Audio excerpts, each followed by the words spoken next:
அண்மைச் செய்தி. காரைக்குடி அழகப்பா அரசு தொழில்நுட்ப கல்லூரி விடுதியில் மாணவியிடம் பாலியல் சீண்டலில் ஈடுபட முயன்றதாக விடுதி காவலர் அழகப்பன் கைது செய்யப்பட்டுள்ளார். கூடுதல் விவரங்களை செய்தியாளர் பாபு சரவணன் வழங்க கேட்கலாம். பாபு சரவணன், வணக்கம். விவரங்களை பதிவு பண்ணலாம். வணக்கம். காரைக்குடி அழகப்பா பாலிடெக்னிக் கல்லூரியில் 2ஆம் ஆண்டு சிஎஸ்சி படித்துட்டு ஒரு மாணவி அங்கே தங்கும் விடுதியிலேயே தங்கி அவங்க அந்த விடுதியில் தங்கி தான் படிச்சுட்டு இருக்காங்க. இந்த மாணவி நேற்று முன்தினம் இரவு கழிப்பறைக்கு செல்லும் பொழுது அங்கு விடுதி காவலராக பணிபுரியும் காரைக்குடி அருகே உள்ள கோயிலூரை சேர்ந்த அழகப்பன், வயது 56 வயசு. அவர் விடுதி காவலராக பணிபுரிந்து வராரு. அவர் அந்த மாணவியிடம் தவறாக ஆடைகள் இன்றி தவறாக நடக்க முயன்றதாக மாணவி துறை தலைவர் பல்கலைக்கழக பாலிடெக்னிக் துறை தலைவர்கிட்ட மாணவி கொடுத்த புகாரின் பேர்ல அவங்க காவல் நிலையத்திலிருந்து மாணவியை புகார் கொடுக்க கூறியிருந்தனர்.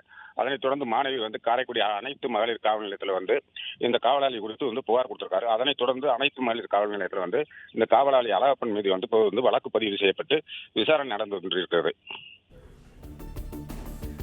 விவரங்களுக்கு நன்றி பாபு சரவணன்.